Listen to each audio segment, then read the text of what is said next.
Good morning. രാവിലെ 2 cabbage വിളവെടുത്തു. കഴിഞ്ഞ വർഷത്തേക്ക് വ്യത്യസ്തമായിട്ട് ഈ വർഷം ഞാൻ കുറച്ച് നേരത്തെയാണ് ഈ ക്യാബേജ് എടുത്തത്. അതിന് കാരണമുണ്ട്, അത് പറയാം.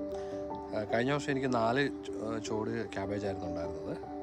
അപ്പോൾ അതിൽ ഒരു ചോട് എലി കുത്തിയിട്ട് അതിനിടയിൽ കേടായി. അങ്ങനെ ഒരെണ്ണം എനിക്ക് മിസ്സായി. ബാക്കി 3 ക്യാബേജാണ് നമുക്ക് കുക്ക് ചെയ്യാൻ കിട്ടിയത്. അപ്പോൾ ഈ വർഷം ഞാൻ കുറച്ച് കൺസേൺ ആയിരുന്നു ഈ ക്യാബേജിന് കേട് വരാതിരിക്കാൻ വേണ്ടി.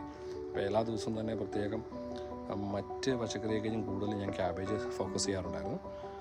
അപ്പോൾ പ്രത്യേകിച്ചും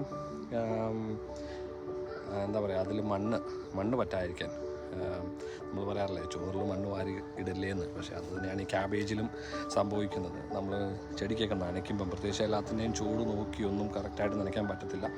കുറേയേറെ പ്ലാന്റ്സ് ഉള്ളപ്പോൾ നമുക്ക് നനച്ചങ്ങ് വിടും, എല്ലാത്തിനും കിട്ടുന്ന രീതിയിൽ കിട്ടട്ടെ എന്നുള്ള രീതിയിൽ. അപ്പോൾ ഈ ക്യാബേജിൻ്റെ ഒരു പ്രോബ്ലം, നമ്മൾ നനച്ച് കഴിയുമ്പോഴത്തേക്കും ഇവിടെ നോക്കിയാൽ കാണാം, ഇങ്ങനെ മണ്ണ് തെറിക്കും. അപ്പോൾ മണ്ണ് തെറിച്ച് കഴിഞ്ഞിട്ട് അത് അവിടെ ഇരിക്കും, കേടാവും, പുഴു വരും, പിന്നെ അങ്ങനെ ആ ക്യാബേജ് നഷ്ടപ്പെട്ടു പോകും. എനിക്ക് ഇപ്രാവശ്യം പറ്റിയത്, ഞാൻ എപ്പോഴും തന്നെ നന്നായിട്ട് വാഷ് ചെയ്തായിരുന്നു വെച്ചുകൊണ്ടിരുന്നത്. നന്നായിട്ട് തഴച്ച് വളർന്നു. 2 മാസം കൊണ്ട് തന്നെ കാനഡയിൽ ഏറ്റവും പെട്ടെന്ന് നമുക്ക് കൃഷി വിളവെടുക്കാവുന്ന ഒരു ഇനമാണ് ഈ ക്യാബേജ്. വേണമെങ്കിൽ നമുക്ക് ഒരു സീസണിൽ 2 പ്രാവശ്യം വരെ ഒരു സ്ഥലത്ത് തന്നെ ക്യാബേജ് നമുക്ക് നടാൻ പറ്റും. അത്രയും ഫാസ്റ്റായിട്ട് കിട്ടുന്നുണ്ട്. അപ്പോൾ ഇതിനൊരു കുഴപ്പമെന്ന് വെച്ചാൽ, ഇതിൻ്റെ ലീഫുകൾ കണ്ടിട്ടുള്ളവർക്കറിയാം, ഇതൊരു പ്ലാസ്റ്റിക് കോട്ടിങ് പോലത്തെ ഒരു ലീഫാണ്. ഇതിൽ വെള്ളം നിൽക്കില്ല. അപ്പോൾ വെള്ളം ഇതിനെ ഹോൾഡ് ചെയ്യാൻ പറ്റും. അപ്പോൾ നമ്മൾ നനച്ച് കഴിയുമ്പോൾ ഇതിൻ്റെ ഇലക്കകത്തൊക്കെ കുറേ സ്ഥലത്ത് ഈ വെള്ളം ഉണ്ടാവും. അപ്പോൾ ഈ നല്ല വേനലാകുമ്പോഴത്തേക്കും പക്ഷികൾക്കൊക്കെ എന്തെങ്കിലുമൊക്കെ വേണ്ടേ കുടിക്കാനുമൊക്കെ. തൊട്ടടുത്തൊന്നും ലയിക്കൊന്നുമില്ല, കുറച്ചൊക്കെ അകലെയേ ഉള്ളൂ.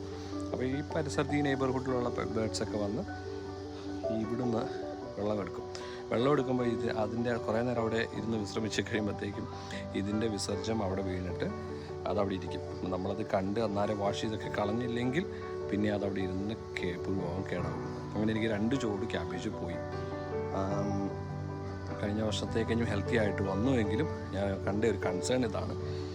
സോ എൻ്റെ റെക്കമെൻഡേഷൻ എന്ന് പറയുന്നത്, ഒന്നുകിൽ ഇത് നെറ്റിട്ട് മൂടുക, എന്നിട്ട് വാട്ടർ നമ്മൾ മിസ്റ്റ് ചെയ്ത് കൊടുക്കുമ്പോൾ നമുക്ക് സാധാരണ വെള്ളം നമുക്ക് നനയ്ക്കുന്നത് പോലെയല്ല, നമുക്ക് കുറച്ചുകൂടെ വളരെ സ്പ്രേ പോലെ വെള്ളം വരുമ്പോഴത്തേക്കും അത്രയും മണ്ണൊന്നും പറ്റില്ല.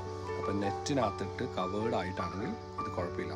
അതല്ലെങ്കിൽ ഇത് ചട്ടിയിൽ മണ്ണില്ലാത്ത ഒരു ഭാഗത്തോട്ട് നമ്മൾ വെക്കുകയാണെങ്കിലും നന്നായിട്ട് അടിവെള്ളമൊക്കെ ഉണ്ടെങ്കിൽ ഇത് നന്നായിട്ട് കിട്ടും. അപ്പോൾ എന്താണേലും ബാക്കിയുള്ളത് കേടാകുന്നതിന് മുൻപ് ഞാൻ പതിയെ ഓരോന്ന് പൊക്കുവാണ്. ശരിയാണ്.